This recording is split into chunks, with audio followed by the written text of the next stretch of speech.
चलिए, तो पिछले वीडियो में हम लोग जो है मोल के बारे में पढ़ लिए थे। अभी हम लोग शुरू करने जा रहे हैं बिलियन चैप्टर। तो बतलाया था पिछले वीडियो में कि फिजिकल केमिस्ट्री में टोटल 5 चैप्टर आपको पढ़ने हैं। उसमें सबसे जो इंपॉर्टेंट चैप्टर है वो हमारे पास बिलियन है, सॉल्यूशन चैप्टर है। तो ये भी हम लोग शुरू करने जा रहे हैं। देखिए, बिलियन, सबसे पहली बात, बिलियन क्या होता है, ठीक है। सॉल्यूशन का मतलब क्या होता है। देखो, बिलियन क्या है, तो बिलियन में अगर देखा जाए तो ये एक समांगी मिश्रण है, ठीक है। मिश्रण 2 टाइप का होता है, तो थोड़ा देखते हैं मिश्रण के बारे में। मिश्रण जो होता है 2 प्रकार का होता है। एक को कहा जाता है समांगी मिश्रण, समांगी मिश्रण, और एक को कहा जाता है विसमांगी मिश्रण। एक को समांगी मिश्रण और एक को क्या कहते हैं, विसमांगी मिश्रण। समांगी मिश्रण क्या है और विसमांगी मिश्रण क्या है। देखो, तो अगर मान लो कि पानी है और पानी में अगर हम चीनी मिलाते हैं, और मान लो कि एक जगह पानी है उसमें हम बालू मिलाते हैं, तो पानी में अगर हम चीनी मिलाएंगे तो वहाँ पर क्या होगा, अब मिला कर अच्छे से मिला देंगे अगर, तो पानी में चीनी मिलाने के बाद जो बस मिश्रण बनेगा, उस पूरे मिश्रण की जो गुणधर्म है, जो उसका कॉन्स्टिट्यूशन है, जो उसका मतलब कि अणु की संख्या उसमें पूरे मिश्रण में है, वो समान होगी।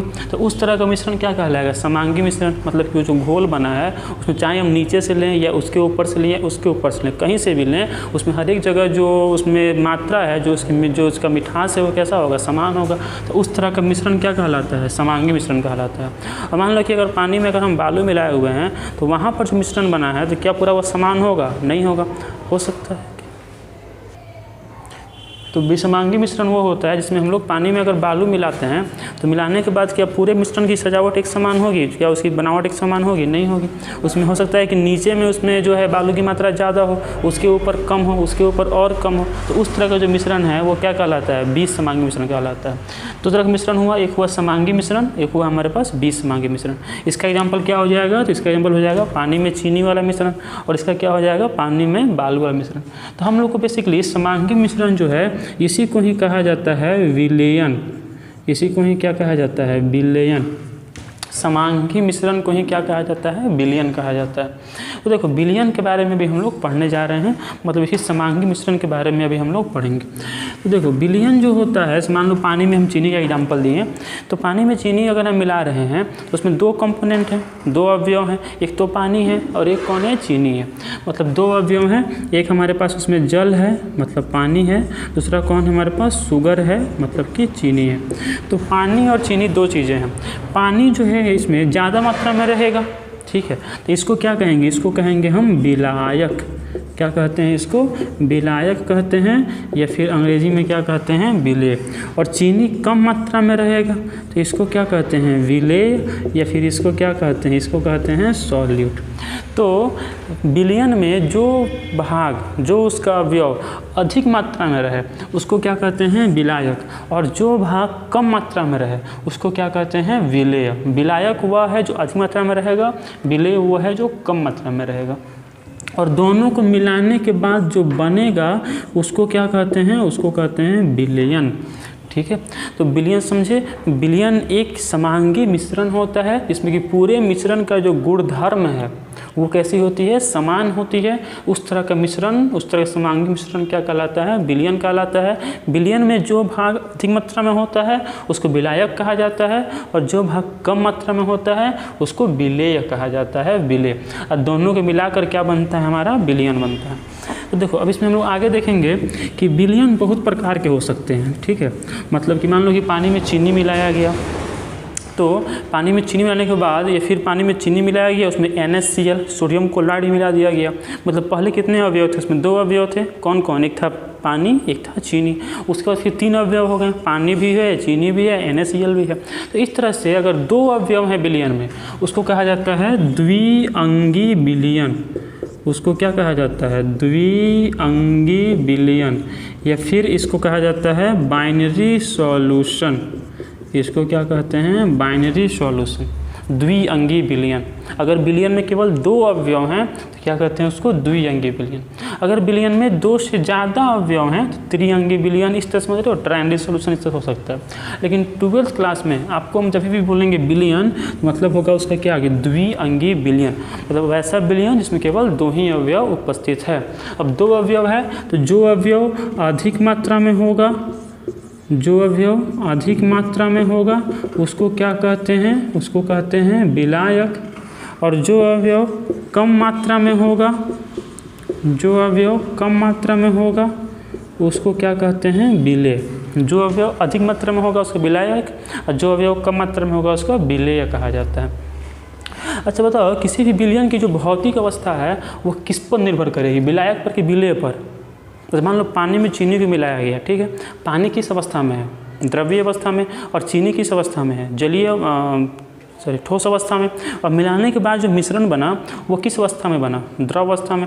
मतलब पानी की जो भौतिक अवस्था है वही अवस्था मिश्रण की भी है। मतलब मिश्रण की भौतिक अवस्था किस पर निर्भर करती है, पानी पर निर्भर करती है, उसके जो विलायक है उस पर निर्भर करती है। मतलब कि विलयन की भौतिक अवस्था, विलयन की भौतिक अवस्था निर्भर करता है किस पर, विलायक पर निर्भर करता है। जो भौतिक अवस्था विलायक का होगा वही भौतिक अवस्था हमारे विलयन का भी होगा। पानी का भौतिक अवस्था द्रव्य था, जल, ठीक है, द्रव अवस्था में था, इसलिए विलयन भी जो बना है वो द्रव्य अवस्था में बना है। और चलो अब इसमें हम लोग विलायक और विलेय के आधार पर जो है भौतिक अवस्था के आधार पर विलयन का प्रकार देखते हैं। तो हमारे पास विलयन का अलग अलग प्रकार होता है। अभी हम लोग पढ़ रहे हैं विलयन के प्रकार, टाइप्स ऑफ सॉल्यूशन। तो विलयन के बेसिकली 3 प्रकार होते हैं, ठीक है। कितने प्रकार होते हैं? 3 प्रकार। एक होता है ठोस विलयन, ठोस विलयन, एक होता है द्रव विलयन, द्रव विलयन, और एक होता है गैसीय विलयन, गैसीय विलयन। तो कौन कौन हुआ? ठोस विलयन, और कौन हुआ? द्रव्य विलयन,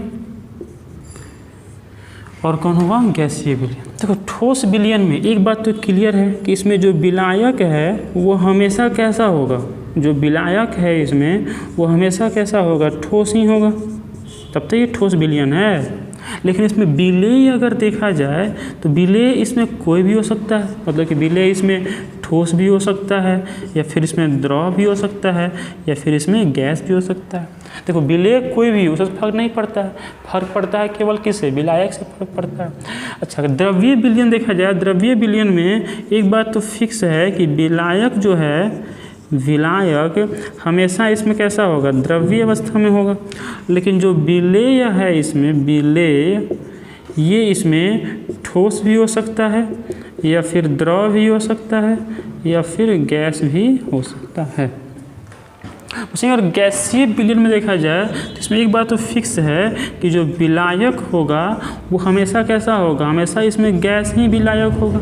लेकिन इसमें अगर विलेय का बात किया जाए तो विलेय यहाँ पर ठोस भी हो सकता है, या फिर द्रव भी हो सकता है, या फिर गैस भी हो सकता है, ठीक है। तो इस प्रकार जो है हमारे पास टोटल विलयन के कितने प्रकार मिल गए? 3 प्रकार मिल गए।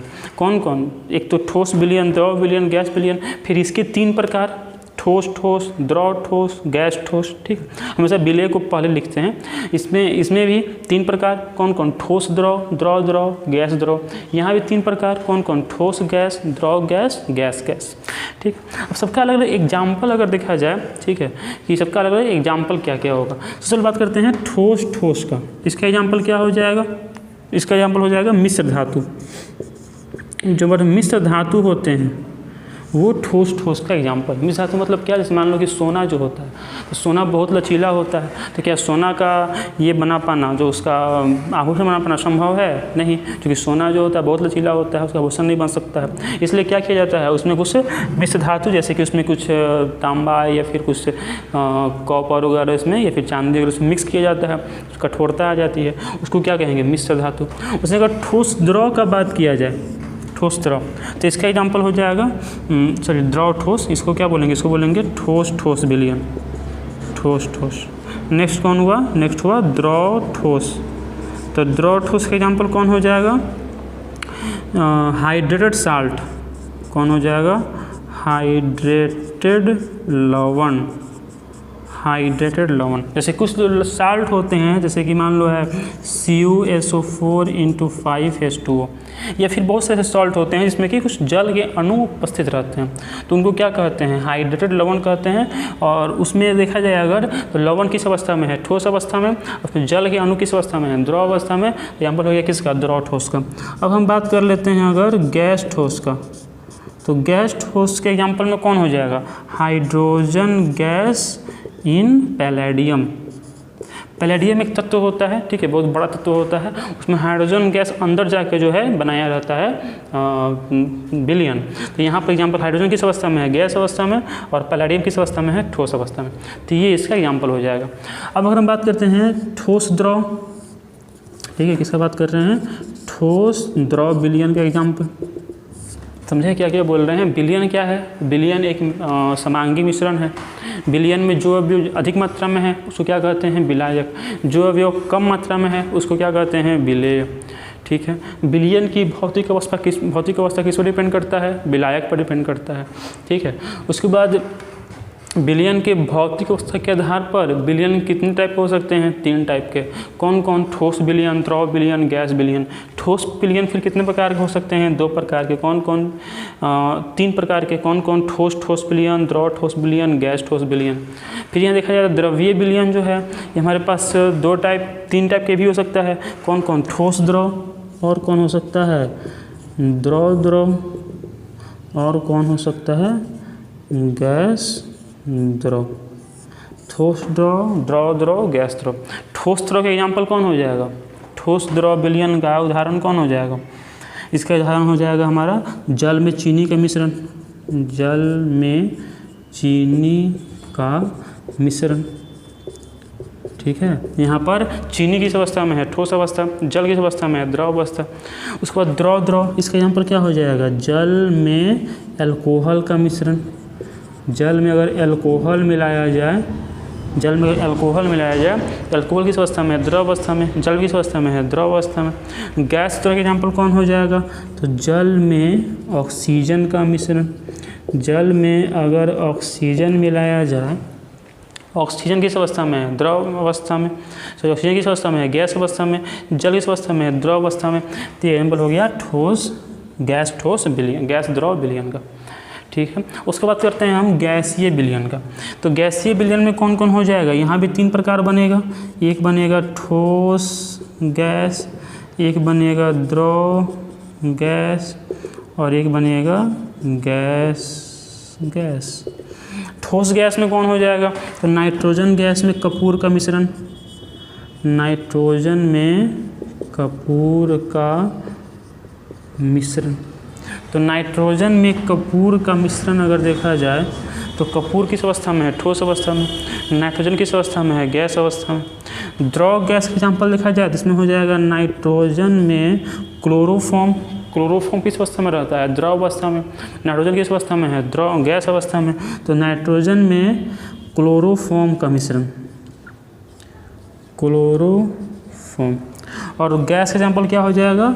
नाइट्रोजन में ऑक्सीजन का मिश्रण एग्जाम्पल हो जाएगा। तो हम लोग देखें कि विलयन तो 3 प्रकार का है। कौन कौन? ठोस विलयन, द्रव विलयन और गैस विलयन। ठोस विलयन हमारे पास टोटल हुआ 3 प्रकार का। कौन कौन? ठोस, द्रव ठोस और गैस ठोस। ठोस का एग्जाम्पल कौन हो गया? मिश्र धातु। द्रव ठोस का उदाहरण कौन हो जाएगा? हाइड्रेटेड लवण। और गैस का एग्जाम्पल क्या हो जाएगा? पैलेडियम में हाइड्रोजन गैस का मिश्रण। द्रवीय विलयन हमारे पास जो है ये भी 3 टाइप का हो गया। ठोस द्रव, द्रव और गैस द्रव विलयन। ठोस द्रव का एग्जाम्पल कौन हो जाएगा? तो जल में अगर हम चीनी मिलाएंगे तो जल किस अवस्था में है? द्रव अवस्था में। और चीनी किस अवस्था में है? ठोस अवस्था में। तो एग्जाम्पल हो गया जल में चीनी का मिश्रण हो गया ठोस द्रव। जल में अल्कोहल, तो अल्कोहल का भौतिक अवस्था क्या होता है? द्रव। और जल का भी क्या होता है? द्रव। तो एग्जाम्पल हो गया किसका? जल में मतलब द्रव में द्रव का मिश्रण। और यहाँ देखिए गैस द्रव, जल में O2 का मिश्रण। O2 किस अवस्था में है? गैस अवस्था में। और जल किस अवस्था में है? द्रव अवस्था में। तो एग्जाम्पल हो गया गैस द्रव विलयन का। यहाँ देखें अब गैसीय विलयन, तो गैसीय विलयन में विलायक हमेशा कैसा होगा? गैस। विलेय क्या क्या हो सकता है? गैस भी, ठोस भी और द्रव भी। तो ये पूरा हमारा एग्जाम्पल हुआ। इससे बेहतर होगा कि वीडियो को पॉज करो और ये सबको लिखो, फिर इसमें हम लोग आगे देखेंगे, ठीक है। वीडियो को पॉज करो और इसके बाद पूरा लिख लो। तो ये हम लोग जो है विलयन का उदाहरण पढ़ लिए और उसका प्रकार कि कौन कौन से विलयन हो सकते हैं और उसके कौन क्या उदाहरण होंगे वो अभी हम लोग देखें। देखो अभी तक हम लोग क्या क्या पढ़े कि विलयन किसे कहते हैं, फिर पढ़े कि विलयन में विलायक क्या होता है, विलेय क्या होता है, फिर हम लोग पढ़े कि विलयन जो होता है उसमें विलायक और विलेय के भौतिक अवस्था के आधार पर कुल 9 प्रकार के विलयन बन सकते हैं। ठोस, ठोस, द्रव, ठोस, गैस, ठोस और पूरा का प्रकार। ठीक, तो यहाँ तक पढ़ने के बाद अब हम लोग शुरू करेंगे सांद्रता के बारे में पढ़ना। ठीक है, मतलब कि कैसे सांद्रता निकाला जाता है विलयन का। अगर इसके लिए ज़रूरी है पिछला वीडियो जो है देखा होना चाहिए मोल के बारे में। बिना मोल के बारे में देखे तो ये वीडियो में इसमें आगे सांद्रता निकालने में दिक्कत हो सकता है, तो मोल आना चाहिए। इसके लिए बेहतर होगा तो मोल के बारे में आता है तो बहुत बढ़िया, और अगर नहीं आता है तो जाके दूसरा वीडियो जो एक था मोल वाला उसको देख लो, तब इसको आके देखो। तो अभी हम लोग पढ़ेंगे विलयन के टॉपिक है विलयन के सांद्रता का निरूपण। विलयन के सांद्रता का निरूपण अंग्रेजी में बोलेंगे representation of concentration of solution. Representation of concentration of solution. देखो विलयन का जो सांद्रता है इसको हम 2 तरह से निरूपित करते हैं। विलयन की जो सांद्रता है उसको हम 2 तरह से निरूपित करते हैं। एक तरीका होता है हमारे पास मात्रात्मक तरीका, मात्रात्मक,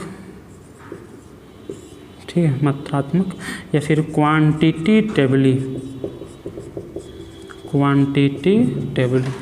और एक होता है हमारे पास गुणात्मक तरीका, गुणात्मक, या फिर इसी को बोलते हैं क्वालिटेटिवली।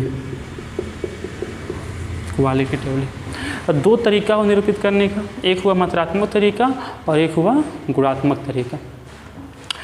देखा जाएगा तो गुणात्मक पर देखते हैं, तो गुणात्मक तरीका के आधार पर मतलब गुण के आधार पर विलयन कुल 2 प्रकार के होते हैं।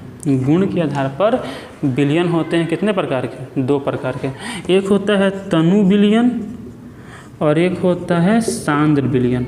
एक कौन होता है? तनु विलयन, एक कौन होता है? सांद्र विलयन। देखो तनु और सांद्र क्या होता है? तनु को अंग्रेजी में कहते हैं डाइल्यूट सॉल्यूशन और सांद्र को अंग्रेजी में कहते हैं कंसंट्रेटेड सॉल्यूशन।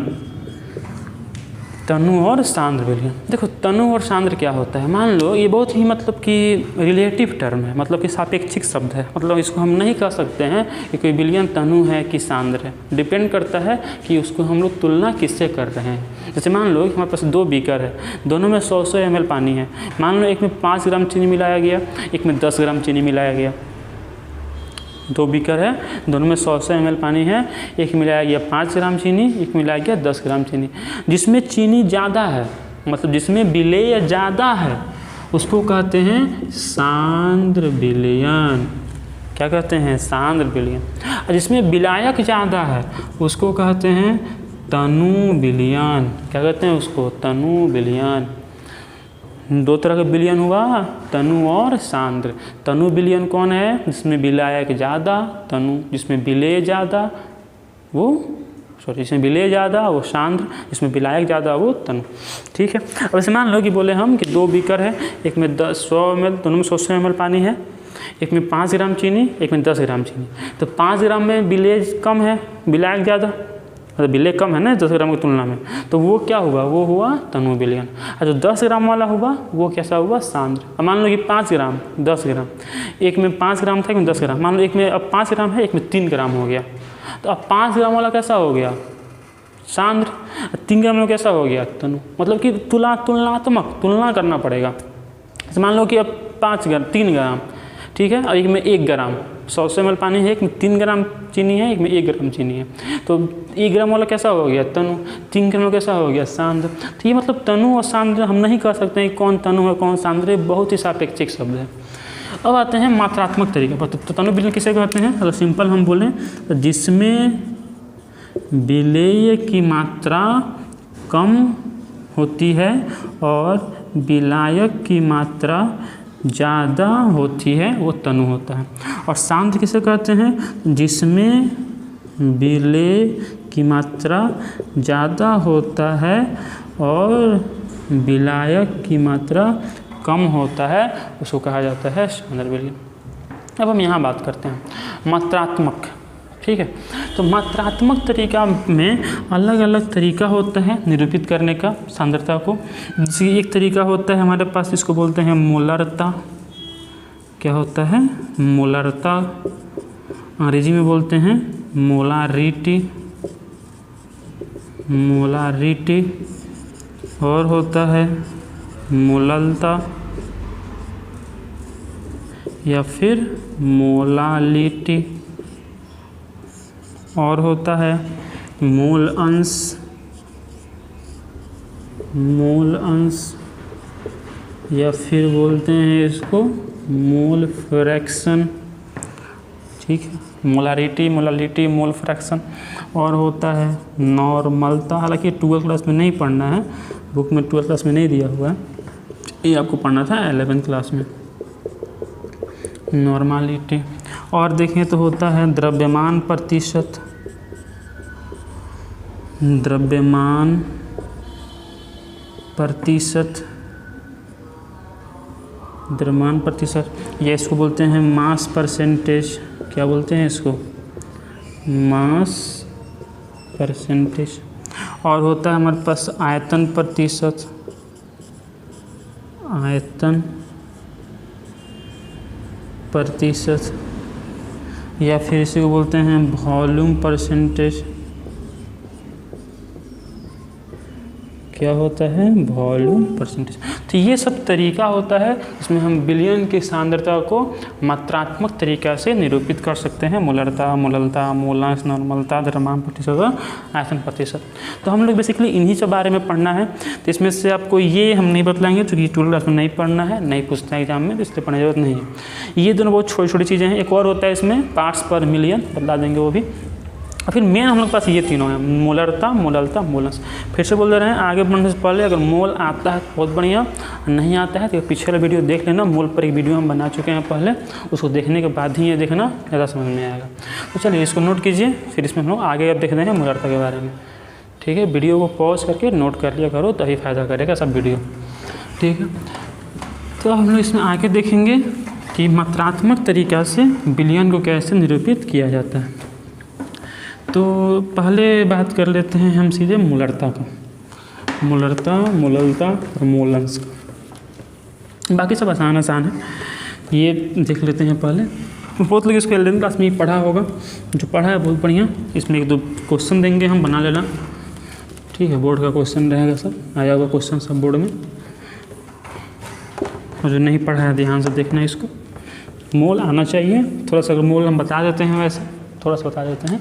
मोल का 2 फार्मूला होता है, एक होता है मोल बराबर W/m और एक होता है मोल बराबर N/N0। इसको बोलते हैं दिया गया द्रव्यमान, इसको बोलते हैं मोलर द्रव्यमान, इसको बोलते हैं दिए गए कण की संख्या, इसको बोलते हैं एवोगैड्रो संख्या। दिया गया द्रव्यमान बटा मोलर द्रव्यमान। ऐसे मान लो दिया हुआ है कि 24 ग्राम मैग्नीशियम के मोल की संख्या ज्ञात करें। तो इसका अगर मोल निकालना है, मोल का सिंबल क्या होता है? तो N होता है। ठीक है, तो दिया गया द्रव्यमान कितना है मैग्नीशियम का? 24। और मैग्नीशियम का जो मोलर मास है वो कितना होता है? 24 ही होता है। 12 परमाणु संख्या होता है, द्रव्यमान 24, मोल कितना हो गया? 1। इस तरह से हम मोल निकाल सकते हैं, दिया गया द्रव्यमान बटा मोल द्रव्यमान। इसमें कैसे यूज़ होता है? तो मान दिया हुआ है कि 3 ये संख्या पता है ना, एवोगैड्रो संख्या बोलते हैं इसको। कितना होता है? 6.022 × 10⁻23 होता है। अब मान लो कि दिया हुआ है कि 3.011 × 10⁻23 सोडियम के परमाणु की संख्या ज्ञात करें। ठीक है, तो हमको मतलब यहाँ n निकालना है, जहाँ भी संख्या मतलब कि n निकालना होता है। तो यहाँ पर मोल निकालें, मोल संख्या दिया हुआ है ना, ये संख्या दिया हुआ है, तो मोल निकालना है। तो मोल बराबर क्या होता है? दिया गया कण बटा एवोगैड्रो संख्या। दिया गया कण कितना है? 3.011 इंटू 10⁻23 और एन नॉट कितना है 6.022 10⁻23, इससे कैंसिल 1/2 मतलब कि 0. कितना मोल हुआ 0.5 मोल। तो ये जो है हम लोग देख चुके हैं पहले, एक वीडियो भी इस पर हम कर चुके हैं पहले। देखिए तो अभी हम लोग शुरू करने जा रहे हैं मोलरता, जो तरीका है निरूपित करने का, उसमें से पहला जा रहे हैं करने, उसका क्या नाम है मोलरता। सिंबल होता है मोलरता का कैपिटल M। देखो मोलरता क्या होता है, ठीक है, मोलरता क्या होता है, देखो 1 लीटर बिलियन में, मतलब 1 लीटर मान लो कि बिलियन दिया हुआ है, मान लो पानी और चीनी का घोल कितना दिया हुआ है 1 लीटर, तो 1 लीटर बिलियन में विलेय कौन होता है जो कम मात्रा में होता है, विलायक कौन होता है जो अधिक मात्रा में होता है उसको विलायक कहते हैं, जो कम मात्रा में होता है उसको विलेय कहते हैं। नॉर्मली यहाँ पर हम विलायक के लिए A यूज़ करेंगे और विलेय के लिए B यूज़ करेंगे, ठीक है, ये हम मान के चलेंगे। विलायक के जहाँ भी मतलब ज़रूरी नहीं है, हर एक एग्जाम में अलग अलग रहता है, कहीं पर विलायक को 1 से, विलेय को 2 से, ये अलग अलग हो सकता है, लेकिन हम नॉर्मली विलायक को A लिखेंगे और विलेय को क्या लिखेंगे, विलेय को B लिखेंगे, ठीक है। देखो मोलरता का फॉर्मूला क्या होता है, पहले मोलरता क्या होता है समझिए। 1 लीटर बिलियन में जितना विलेय के मोलों की संख्या उपस्थित होती है उसी को क्या कहते हैं, मोलरता कहते हैं। 1 लीटर बिलियन में जितने विलेय के मोलों की संख्या प्रेजेंट रहती है उसी को क्या कहते हैं, मोलरता कहते हैं। तो मोलरता का जो फॉर्मूला होता है वो होता है विलेय के मोलों की संख्या, विलेय के मोलों की संख्या बटा विलायक का आयतन, बिलियन का आयतन बटा बिलियन का आयतन, जो कि हमेशा हम लोग लेते हैं किसमें, लीटर में लेते हैं। तो मोलरता क्या होता है, विलेय के मोलों की संख्या बटा बिलियन का आयतन। विलेय के मोलों की संख्या का सिंबल क्या हो जाएगा, देखो मोल का सिंबल क्या होता है n, और विलेय के लिए हम बोले थे कि कौन सा सिंबल यूज़ करेंगे b, यहाँ पर क्या हो जाएगा NB बटा आयतन, मतलब क्या होता है वॉल्यूम, तो क्या हो जाएगा NB/V, मतलब कि मोलरता सिंबल क्या होता है मोलरता का कैपिटल M, क्या हो जाएगा NB बटा V, ये हो गया मोलरता, ठीक है। मोलरता का जो मात्रक है, ये हो जाएगा ऊपर में क्या है मोल, नीचे में क्या है लीटर, मात्रक क्या हो जाएगा इसका मोल प्रति लीटर। मोलरता पूछा जाएगा मात्रक क्या हो जाएगा, मोल प्रति लीटर हो जाएगा, ठीक है, मोल प्रति लीटर हो जाएगा। तो मोलरता क्या है समझे, 1 लीटर बिलियन में 1 लीटर मान लो अगर तुमको घोल दिया हुआ है तो उसमें जितना विलेय के मोल की संख्या उपस्थित रहेगी उसी को क्या कहेंगे, मोलरता कहेंगे, मोलरता। मोलरता का फॉर्मूला क्या होगा NB बटा V, NB मतलब हो गया विलेय के मोलों की संख्या, V मतलब हो गया आयतन। मात्रक क्या होता है, इसका मात्रक याद रखना, एग्जाम में पूछता है मोल प्रति लीटर, या इसको लिख सकते हैं मोल लीटर इनवर्स, ऐसे भी लिख सकते हैं, ठीक है। चलो इस पर 2 क्वेश्चन कर लेते हैं जो कि दिया हुआ है बुक में, उसके बाद हम इसमें आगे देखेंगे। मान लो दिया हुआ है क्वेश्चन, मान लो दिया हुआ है कि यदि 100 ग्राम, ये मान लो दिया हुआ है यदि 20 ग्राम NaOH 500 ml बिलियन में उपस्थित है तो बिलियन की मोलरता ज्ञात करें, ठीक है। क्या दिया हुआ है, यदि 20 ग्राम NaOH 500 ml बिलियन में उपस्थित है तो बिलियन की क्या ज्ञात करना है, मोलरता ज्ञात करना है। देखो तो मोलरता का सिंबल क्या होता है, फार्मूला क्या होता है NB बटा V, मतलब कि विलेय का मोल बटा बिलियन का आयतन। तो आयतन किस में लेना है, याद रखना आयतन हमेशा लेना होता है किस में, लीटर में, ठीक है। तो आयतन हमको इससे पहले विलेय का मोल निकालना पड़ेगा। विलेय का मोल क्या होता है, तो मोल क्या होता है बतलाए थे W बटा M, मतलब WB बटा MB। W मतलब कि विलेय का दिया गया द्रव्यमान बटा विलेय का मोलर द्रव्यमान। तो विलेय का दिया गया द्रव्यमान कितना है 20 ग्राम। अब विलेय का मोल द्रव्यमान, विलेय कौन है NaOH, मोल द्रव्यमान क्या होगा इसका, सोडियम द्रव्यमान क्या होता है 23, ऑक्सीजन का क्या होता है 16, हाइड्रोजन में क्या होता है 1, तो कितना हो जाएगा 40। तो ये कितना हो गया 40, इससे कैंसिल 1/2 कितना हो गया 0.5 मोल। मतलब कि विलेय का मोल कितना हो गया 0.5 मोल। और विलेय और विलियन का आयतन कितना हो जाएगा, किस में लेना है लीटर में। यहाँ पर कितना दिया हुआ है 500 ml, तो 500 ml को लीटर में चेंज करना है, उसके लिए क्या करना पड़ेगा 1000 से डिवाइड करना पड़ेगा। इससे कैंसिल इससे कैंसिल इससे कैंसिल कितना हो गया 2, तो 1/2 तो 0.5 लीटर। तो चलो NB निकल गया, V निकल गया। अब मोलता निकालना है, बहुत आसान है। ऊपर में क्या रख देंगे, NB कितना निकला है 0.5 मोल, और ये कितना निकला है मोल आयतन कितना दिया हुआ है 0.5 लीटर। इससे ये कट गया तो ये आ जाएगा हमारा 1 मोल पर लीटर। तो ये हमारा आंसर हुआ मोलरता निकालने का। आया ये क्वेश्चन, एक इससे क्वेश्चन बोर्ड में आता है, ठीक, या तो इसका मात्रक पूछेगा या फिर फार्मूला पूछेगा या फिर क्वेश्चन ऐसे 1-2 नंबर में क्वेश्चन ऐसे आ जाता है, ठीक है। अब मान लो चलो एक और क्वेश्चन देते हैं, उसको बनाना खुद से अगर नहीं बना होगा ये तो वीडियो को पॉज करके, आसान आसान क्वेश्चन है अभी ये सब, लेकिन सब बहुत इंपॉर्टेंट है, ठीक है। चलो तो क्वेश्चन बस डाटा चेंज कर देते हैं। मान लो कि दिया हुआ है यदि 360 ग्राम ग्लूकोज, फॉर्मूला क्या था ग्लूकोज का C6H12O6, ठीक है, 2 लीटर विलियन में उपस्थित है, तो मोलरता याद करें, ठीक है। इसे बनाओ खुद से, वीडियो को पॉज करो, खुद से बनाओ इसको। आसान क्वेश्चन है, देखो बन जाना चाहिए, ठीक है। चलो हम बनाते हैं, देखो बना लिए, बनाओ, कोशिश करो बनाने का। देखो ऊपर में पहले मोल निकालना पड़ेगा, फिर ऊपर में मोल रखेंगे, नीचे में इसका आयतन रखेंगे और बन जाएगा। चलो बनाते हैं। तो मोल बराबर मोलरता बराबर क्या होता है, याद रखो NB/V होता है, ठीक है। NB क्या है, विलेय का मोल, विलेय का मोल क्या है WB/MB। W मतलब कि दिया गया द्रव्यमान, दिया गया द्रव्यमान कितना है 360 ग्राम, और MB मतलब कि मोल द्रव्यमान, मोल द्रव्यमान कितना होगा निकालना, पेट्रोल निकालते हैं। कार्बन द्रव्यमान कितना होता है 12, कितना कार्बन है 6 है, तो कितना हो जाएगा गुना 6। हाइड्रोजन कितना होता है 1, कितने का हाइड्रोजन है 12। ऑक्सीजन कितना होता है 16, कितने हाइड्रोजन है 6, 96।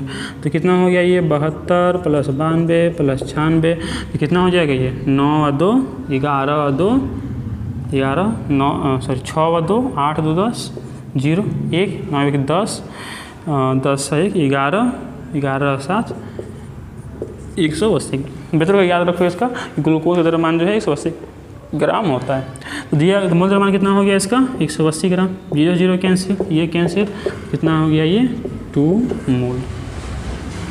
NB निकल गया, वॉल्यूम तो दिया हुआ है कितना 2 लीटर, तो इसको यहाँ पर रख देंगे। तो मोलरता बराबर क्या हो जाएगा NB/V। NB कितना दिया हुआ है 2, V कितना दिया हुआ है 2, फिर तो दोनों सेम हो गया। ये हो गया मोल, ये जरूरी नहीं है सेम होगा हमेशा। तो ये कितना हो गया 1 मोल प्रति लीटर। तो इस तरह से जो है मोलरता निकाला जाता है। इसमें 1-2 क्वेश्चन बोर्ड में भी पूछा हुआ है, तो प्रैक्टिस करना। सेम टू सेम क्वेश्चन ऐसी तरह का है, बस डाटा चेंज होगा, ठीक है। क्या कर रहे हैं, सबसे पहले मोल निकाल रहे हैं, फिर क्या कर रहे हैं आयतन निकाल रहे हैं, दोनों को विभाजित कर दे रहे हैं, मोलरता निकल जा रहा है। चलो ये था मोलरता के बारे में। अब हम बात करेंगे मोललता के बारे में। ये पहला हुआ मोलरता। अब हम लोग पढ़ेंगे किसके बारे में, मोललता के बारे में पढ़ेंगे, मोललता के बारे में, ठीक है। तो मोलरता का मात्रक क्या होता है मोल प्रति लीटर, ठीक है। मोलरता को निरूपित करते हैं किससे, कैपिटल M से, याद रखना बड़ा वाला M। मोलरता के लिए सिंबल क्या होता है बड़ा वाला M। अब हम लोग पढ़ने जा रहे हैं किसके बारे में, मोललता। मोललता का सिंबल होता है मोलालिटी, मतलब इंग्लिश में, और सिंबल होता है स्मॉल। वहाँ पर क्या था बड़ा वाला M, यहाँ पर क्या है छोटा वाला M। तो मोललता क्या होता है, देखो मोलरता क्या होता है, देखे मोलरता क्या होता है, देखिए मोलरता क्या होता है, 1 लीटर बिलियन में जितना विलेय का मोल उपस्थित हो उसको क्या कहते हैं, मोलरता कहते हैं। यहाँ पर भी वही चीज़ है कि जितना विलेय का मोल उपस्थित हो, लेकिन 1 लीटर बिलियन में नहीं, 1 केजी विलायक में। मतलब यहाँ पर थोड़ा सा चेंज हो गया कि 1 केजी विलायक में, 1 केजी विलायक में जितना विलेय का मोल उपस्थित हो उसको क्या कहते हैं, मोलरता कहते हैं। 1 केजी विलायक में, 1 केजी विलायक में जितना विलेय का मोल प्रेजेंट हो उसको क्या कहते हैं, मोलरता। तो मोलरता मतलब फॉर्मूला क्या हो जाएगा, विलेय के मोलों की संख्या बटा विलायक का द्रव्यमान। ठीक है, विलायक का द्रव्यमान, विलेय के मोलों की संख्या बटा विलायक का द्रव्यमान। इसका सिंबल हो जाएगा WA, इसका सिंबल हो जाएगा NB। क्या हो जाएगा, NB। विलेय के मोलों की संख्या NB, विलायक का द्रव्यमान W है। ध्यान रखना, वहाँ पर इस हमेशा हम केजी में, लीटर में ले रहे थे, यहाँ पर द्रव्यमान हमेशा केजी में लेना है। द्रव्यमान हमेशा लेना है किस में, केजी में। किस में लेना है, केजी में लेना है।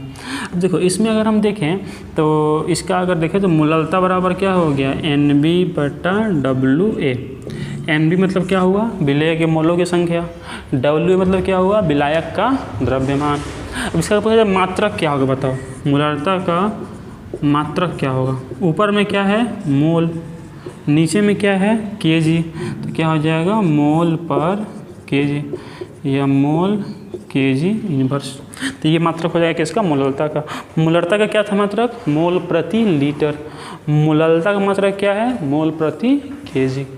ठीक है, अब देखो मोलरता का अगर देखा जाए कुछ क्वेश्चन देखते हैं, चलो समझ रहे हो ना क्या बोल रहे हैं। मोलरता मतलब क्या होता है, 1 लीटर बिलियन में जितना विलेय का मोल उपस्थित रहे उसको क्या बोलते हैं, मोलरता। 1 केजी विलायक में जितना विलेय का मोल उपस्थित हो उसको क्या बोलते हैं, मोलरता बोलते हैं। मोलरता निकालने से लोग क्वेश्चन देखते हैं।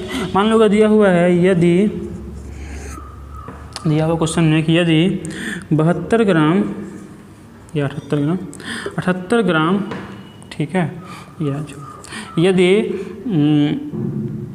360 ग्राम ग्लूकोज का फॉर्मूला क्या होता है, C6H12O6। 360 ग्राम ग्लूकोज, ठीक है, उपस्थित है। तो 360 ग्राम ग्लूकोज 2 केजी जल में उपस्थित है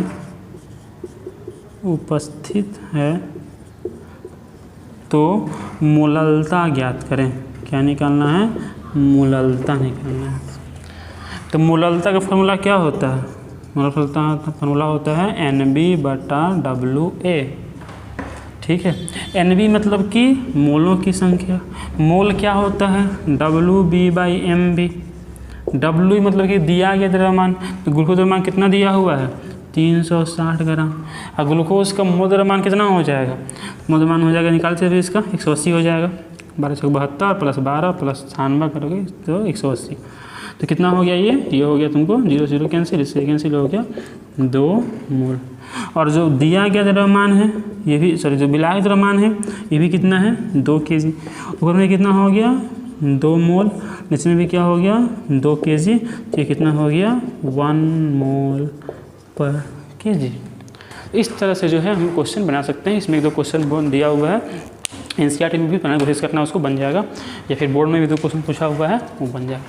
ठीक है, तो नेक्स्ट वीडियो और एक करेंगे, उसमें जो है जितना भी और बचा हुआ है, मोल अंश है, उसके बाद जो है द्रव्यमान प्रतिशत, आयतन प्रतिशत, वो सब भी, पार्ट्स पर मिलियन, वो सब भी पढ़ लेंगे। इसको रिवाइज करना बढ़िया से, और बाकी नेक्स्ट वीडियो में होगा। चलो ठीक है।